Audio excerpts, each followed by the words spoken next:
welcome back. This week we are here today. My name is Gaston Rossato. And I'm Rossato. Today we're looking at the F355.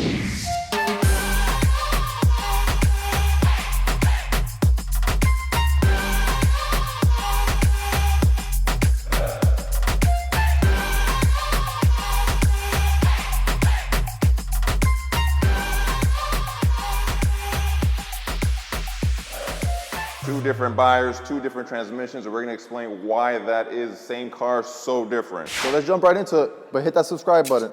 And the only thing to determine now is really who drives what. I know I'm a three-pedal guy. So am I. I mean, I always like the three pedals. All right, then. I'll take the paddles today. Deal. All right, you gotta show me how to put Okay, the roof down. so the 355 Spider, okay? Spider because that's what Ferrari calls convertibles. You only get one shot. If you get it wrong, you have to start all over again. All right, let's get it right the first time then. So, first, the door needs to be closed. Start the car. It doesn't have to be started, but we don't drain the battery this way.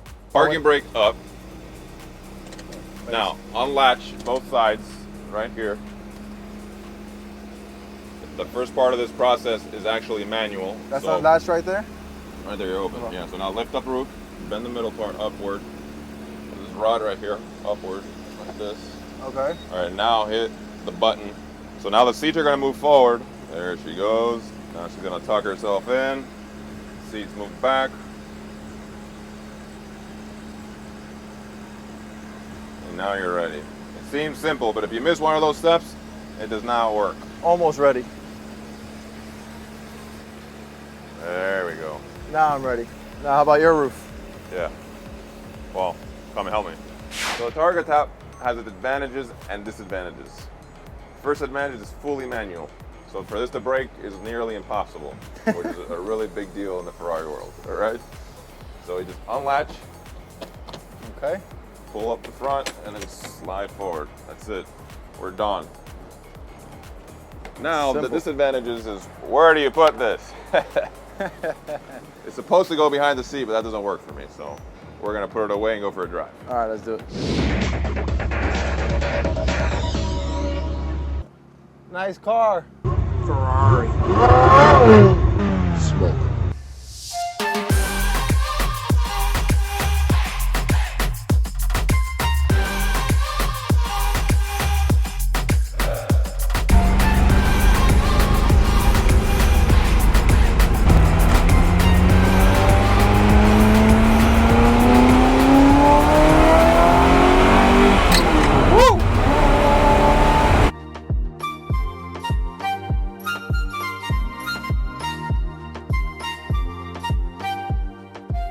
This gated shifter, I think, really ties in the whole driving experience when it comes to this car. So if you go back to our previous videos, this is not the first Ferrari we've done. We've done the 430 Scuderia, as well as the 308 GTBi. So if you haven't checked out those videos, make sure to go back and check those videos out.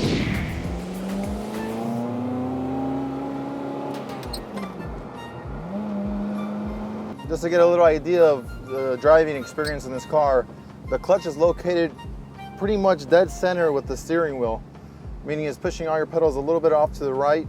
Not an uncomfortable drive.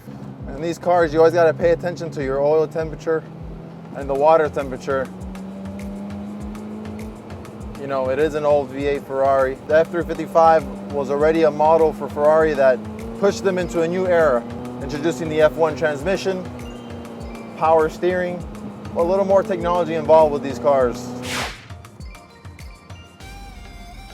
All right, so we're in the F1 car, the paddle shifting GTS Targa Top, and I can't emphasize enough how much I love this car. Although this transmission perhaps isn't the most favorable within collectors, you know, you can't discard it because it's still a fun drive, one, and two, you have to understand that, you know, there's different drivers with different needs. And this transmission option really gives him the opportunity to enjoy the wonderful driving experience of the 355 and not have to deal with the, you know, manual transmission headaches, which could be perceived that way by many. The car is still a blast to drive. And I love the GTS option because when the top is on, it looks like a hard top coupe. And when it's off, you get the joy of the Spider.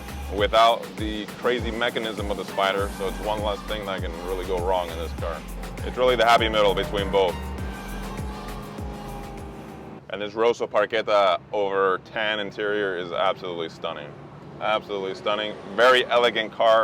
All right, guys, let's dive in a little deeper into the F355, the successor to the 348, where we start to see a lot of differences between both models and the technology. It really is. It's a transition point for Ferrari. Right. It's the car that I always say that meets the missing link between the future technology and the old school cars. You know, now we have power steering, we have some regulational things like airbags, and of course, more performance. Right, and it's all about the design. You see the difference. They kind of took that 80s, you know, those lines that you see in the 348, which are very, very infamous. They kind of got rid of that, a little more sleek, jumping into that new era of Ferrari. Yeah, the car is absolutely beautiful. Pininfarina designed car, again, like most, or if not all Ferraris of this era. But there is a big difference between these two cars, and as you can see, this car comes in 3 different configurations. We have 2 of those 3 here, being the Spider and the GTS, which is the Targa top. Right. So convertible and Targa. The only one missing is the Berlinetta, which is the hardtop coupe. Important to note that within the collector car or enthusiast, the one they really want to buy and keep, and the one that holds the most value today, is the 6-speed hardtop coupe. I think these cars are still very undervalued for what they are, and compared to the original MSRP price, which was about $120,000, these cars are below that value still, so I think there's still a lot of bang for the buck in that sense. Let's take a walk around. Let's do that. Let's look at some of the distinctive features of the car. This one, as you can see on the front fenders, we have the Scuderia shield, not like the other car. Otherwise, they're pretty much identical in the sense that they are both powered by a 3.5 liter V8, naturally aspirated. Right, so it's up from the 3.4 that the 348 had. Right, this is a 5-valve car versus a 4-valve in the previous generation. This car in particular has a Challenge grille, which was an option that you can find on the Challenge car. That's why they call it that, versus a solid back. I'm not sure which I like more, to be honest. There's no winner here. No, definitely not. It's really a preference thing, but they're both beautiful. This car now sounds like an F1. Why?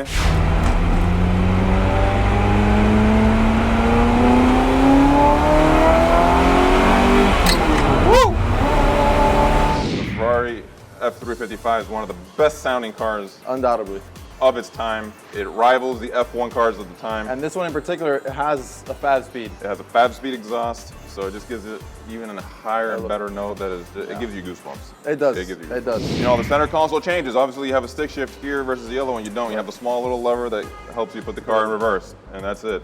You actually lose 1 gauge. I believe it's your oil temperature gauge. Okay. Because instead of that, you have a digital display that tells you what gear you're in. This color in particular, it might look like gray, but a little tone of blue in it when you look at it. It's a Grigio Titanio, and this is a Rosso Parqueta, 2 very non-traditional colors. You know, most people think Ferrari red tan.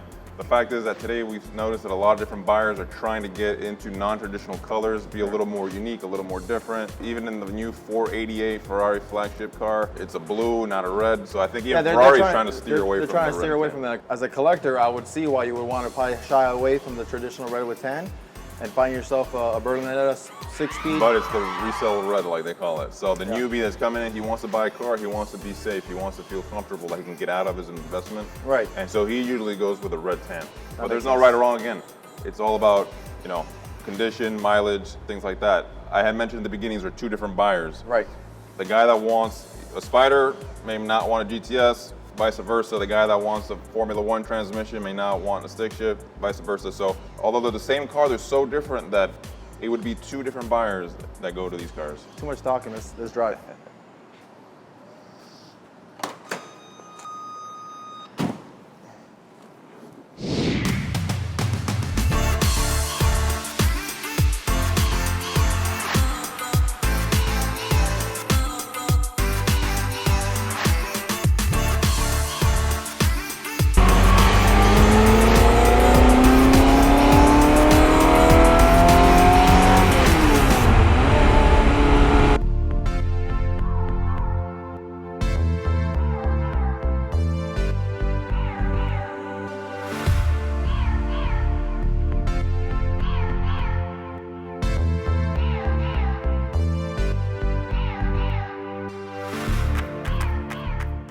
We're back at the barn. Make sure to go on the website, thebarnmiami.com. Check out what we have If you see something that you like and you want us to make a video on it, let us know. I want to emphasize on the fact like every car always has these little things you got to know about it. The 355 is no exception, although it is an excellent car. It's a reliable car.